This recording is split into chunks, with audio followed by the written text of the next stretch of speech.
Hello everybody, this is Jéan Roux, your show host on Mine Warp, where we interview people that stimulates the mind around what will happen to mining next and how you can put your mine into warp drive.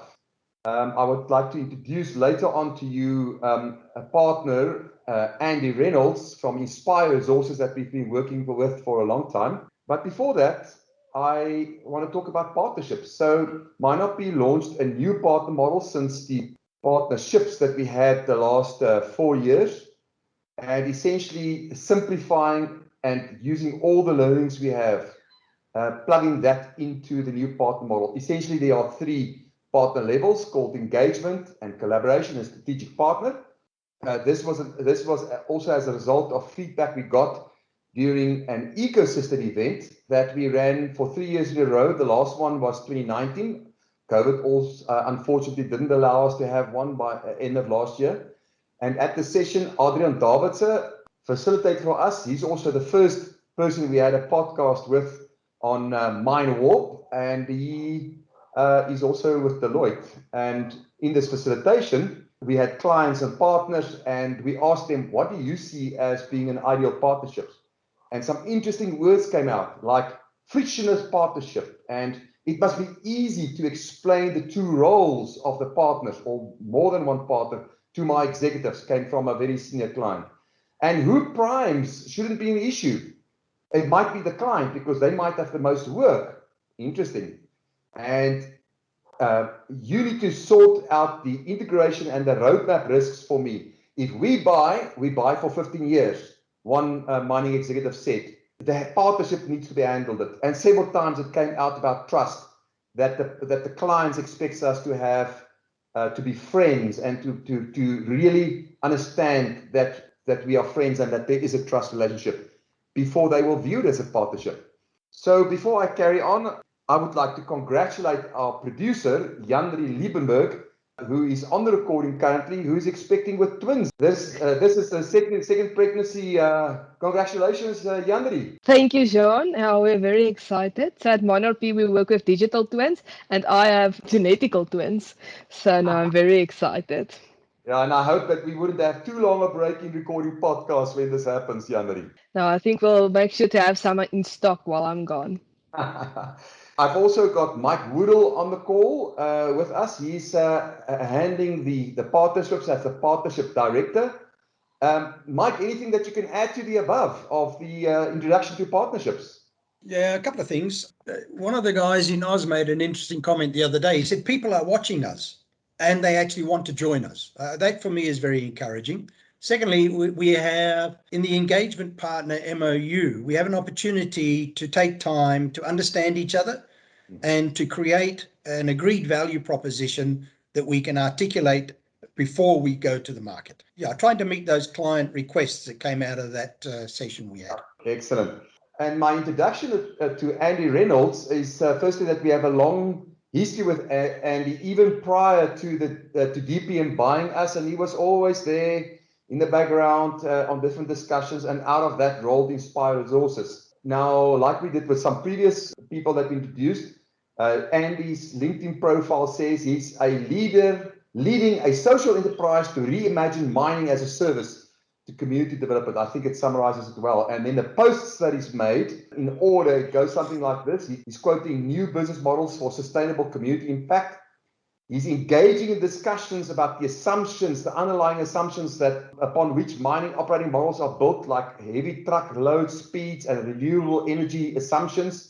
He also made a post about Oz Minerals, about collaborative business relationships, downsides to breaking down silos, and what types of materials are needed for the decarbonized roads.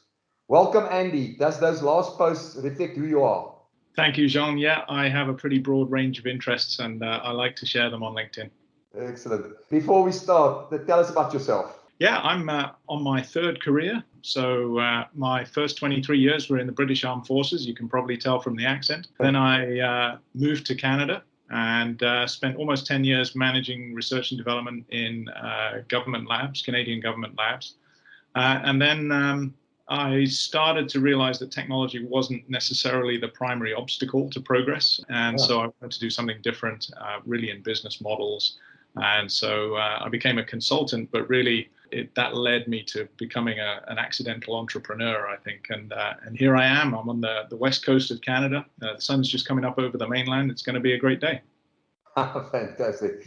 Andy, in our dealings with you, which is becoming quite extensive after we signed the MOU, you constantly talk about your dream and about Inspire's dreams. Share your dream with us. So my personal dream is that human race is sustainable and that we figure out how to work together to address the wicked problems that are bearing down on us, which are really becoming quite intense. And so the business that I'm leading sort of reflects that in a way. It has a transformative purpose, which is to fuel sustainable community development at scale. And really that transformative purpose is kind of the driver. It's what makes us a social enterprise, for-purpose organization, and it's what attracts people to us.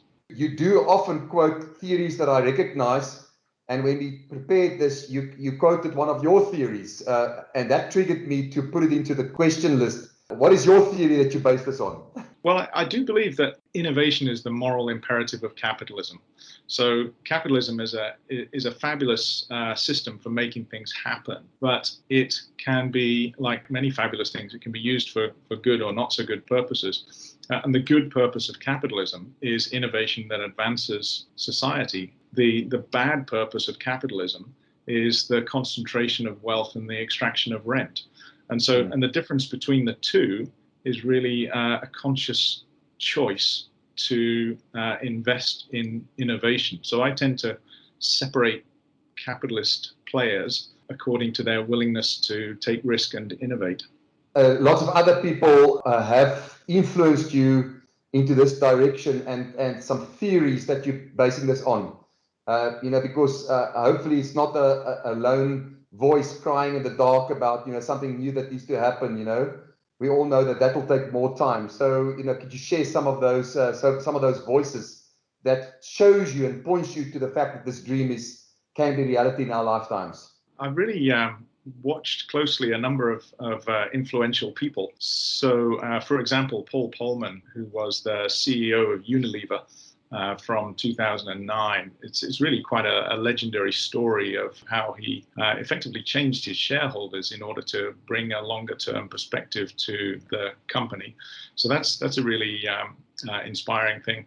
I'd also mention my mother, who is kind of a staunch socialist, and I've spent much of my life finding ways to defend capitalism. I've had to find a really durable thesis for why capitalism is going to help us. And I think what I've ended up with sort of aligns quite well with the thinking of people like Mark Carney, who until recently was the governor of the Bank of England. So if you're looking for alignments, I would say that those are the kinds of people who inspire me.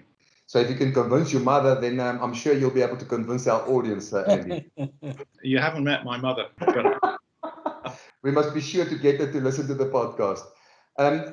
Andy, how does your dream translate into your chosen purpose? Tell us more about what you guys are up to. Well, it was really interesting. I for years and years, I've known Rick Howes and Adrian Davids, and a few other people who had a whole collection of ideas for how mining could be different. And it was really the result of a conversation of several years that we ended up defining a business model. Once we had figured out what a business model could look like, it then became necessary to incorporate in order to deliver it, because it was clear that we weren't going to change it through the existing system of incumbent companies. We would have to form a new company. And so I was the one without a full-time job, so it was left to me to do that. And I am leading the company. I now have a couple of vice presidents. Jocelyn Fraser for shared value. She's an expert in community relations and conflict around mining. And I have Ken Murray as VP engineering, and he has a lot of expertise in the EPC sector and a burning need to do things differently than they do. So I'm really privileged to have a team assembling now. Excellent. How will Inspire Resources express itself to living up to this dream in the next 10 years? What direction are you driving with this? We're preparing for a time in the future when the community becomes the customer for mining as a service, and we think that's both desirable and to some extent inevitable for certain kinds of mining projects. But if we imagine a mine project as being designed for the purpose of community development, what would that project look like? And more importantly, what kind of companies would be involved, and how would they collaborate? So that's the problem we're really addressing, and we're not going to get there overnight. And we do, much as I disparage the incumbent industry, we do need to work with incumbent players in order to get us to this future. I would say we're not really disruptive to mining. We're possibly disruptive to the engineering business, but the sorts of projects that we're talking about here do not constitute the majority of projects that mining companies undertake today. We're likely to see smaller, shorter life projects, perhaps with greater complexity, enable the development of. Okay, so your business model will drive this change towards where communities becomes the customer. Let's talk about your partners, and this is a mine warp discussion, not a mine RP discussion. But let's talk about your partners, and then also tell us about, what role does Mine RP play in this bold dream of yours? Yeah, we need multiple kinds of partners, and this is really my sort of collaboration DNA coming out here. That clearly not going to accomplish this alone. So we need industrial partners, first of all, and most of those would probably be in the mining equipment supplier sector today, because they will need to have the means of production. They'll need to own the means of production. So we're really talking about suppliers of equipment moving across to service-based or outcome-based business models and work in an alliance with us, orchestrating that alliance to run a large portfolio of small projects. So industrial partners, that's the first kind. We cannot accomplish this new business model without significant advances in digitalization. And so we need a collection of platform partners who can help us build the digital infrastructure that is going to be needed. And of course, Mine RP is really fundamental to that. And that's why you guys are our first platform partnership. There's a collection of digital tools that need to be put together. And then, of course, there's also resource partners. In our business model, we don't expect to own the extraction rights. We expect to provide a prime contract service to those who do. And in the medium term, those resource partners would be mining companies, because it tends to be mining companies that own extraction rights. In the future, it could be a community economic development corporation that would be the partner and essentially the customer there. So we have all kinds of partners in this model, and it's a very connective model. It's a very collaborative model. It's going to need some very collaborative behaviors in order to succeed. Andy, you mentioned your collaboration DNA, and I was amazed at some of the things I've learned from you in your deep knowledge about what the problems with partnerships are. Really quoting some deep research that's been done, but that's the name of the game going forward. You won't be able to achieve this without this collaboration DNA. Share some thoughts on that, please. Yeah, so over the last 50 years, capitalism has encouraged us to see the world as a canvas of competition in which we carve out little pockets of collaboration. But I have the opposite view. I believe that the world is a canvas of collaboration in which we carve out little pockets of competition called markets. And I believe that humans are fundamentally wired for collaboration if we create the safe space in which to do that. And I think that we've got to overcome 50 years of capitalist culture that has made that difficult, and in some cases even illegal. And so collaboration is pretty fundamental. And what I find is that when you talk about collaboration, the people who are up for it tend to self-identify. And if you can then build an ecosystem around people with those kinds of instincts and companies with those kinds of instincts, you can achieve an awful lot. And I could possibly reach back to my military roots here and point out that warfare is the deepest form of competition, but it's actually also the deepest form of collaboration. And so these are powerful forces, and you can't have one without the other. Excellent. Mike, you've been in all the work sessions with Andy ramping up to now. Why are we partnering with Inspire? Yeah, look, you pointed out that these conversations have been going on for a couple of years already. And from my experience of the last few months in getting involved in the conversations is that essentially we talk the same language. And that, Andy's perspective on collaboration hits home. I do enjoy personally the idea that we can be disruptive. And certainly the conversations we've been having, as Andy points out, it's mainly in the engineering space, but it's engineering in mining. And that's, right in our center of excellence. That's what we do. We understand the mining environment. The other thing I find encouraging that even though it's taken a little while, Inspire Resources had established some credibility in the marketplace. I mean, they've got a client willing to work with them and doing some substantive work in terms of designing what the future could look like. And I think that's great. Mike and Andy is pushing us to say, but guys, I'm going to need to do planning much differently, and almost one of the first clients that are actively got a business model for running 1,000 plans a day. That also strikes home for us, Mike. Absolutely. Yeah, we're not frightened of the big numbers, and we know we have the technology to do that kind of thing.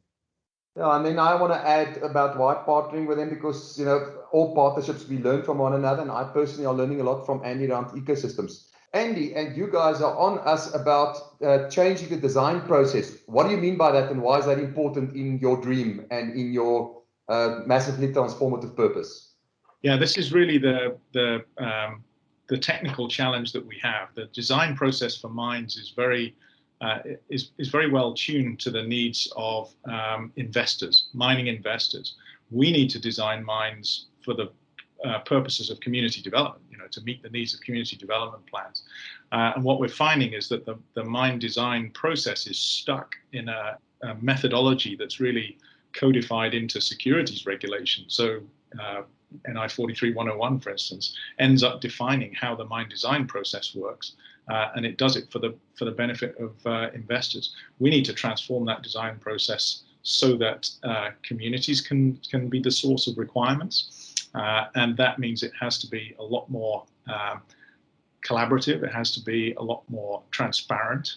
It has to be a lot more iterative, and we really have to get into the world of mass customization so that we can make this all go much faster. It's a real transformation in the design process, and it's what's driving our interest from mining companies right now that is generating consulting work, which is keeping us afloat. You're also driving us for keeping optionality and variability of all the plans and keeping all the plans that you have and not just push one plan through, and then also allowing partners in parts of that value chain to run a black box but with deep insight that other partners can see that. Yeah, when we switch the mine design process to mass customization, we have to think a lot more about flexibility and resilience and adaptability instead of the incumbent method. So I like to say that mine design doesn't really solve problems today. It just overwhelms them with scale. And we actually have to get much better at solving mining problems in a very agile way throughout the life of mine. And the reason we have to do that is to make the financing of mines so boring that that a community can get a bond to pay for the mine development. So it's all tied in with the financial structure, but it really requires a change of philosophy. And we have to understand the value of adaptability in the mine design process. We're only going to be able to do that with digital tools. Some of those don't exist yet, and that's why we're teamed up with brains trusts like you have in order to advance that whole field, because it's not going to happen by itself. Excellent.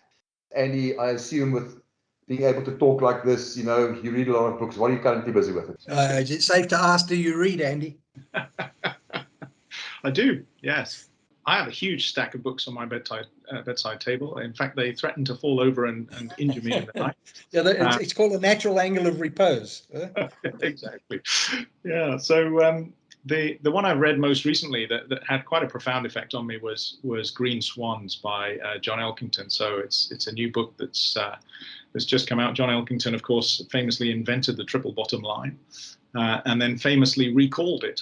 He subjected it to a product recall, and he talks about that in the book. So John Elkington is another great influence over me. And what he said in his book that really powerfully impacted me was he talked about people working in the system change sector, and I had this sudden feeling that there was a tribe there. That there is a group of people who don't necessarily identify themselves as part of the sector they're trying to change, but rather as part of the system change sector. So it brings in systems thinking, it brings in collaboration, and it really unifies all of these wicked problems that we're facing in the future with climate change, decarbonization, circular economy, inequality, and the need to arrive at a fairer form of capitalism. So very powerful effect it had on me. That was a good book, and I could give you a very long list of others.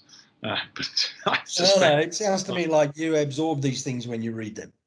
It sounds like you need to give your mother's number to him and vice versa.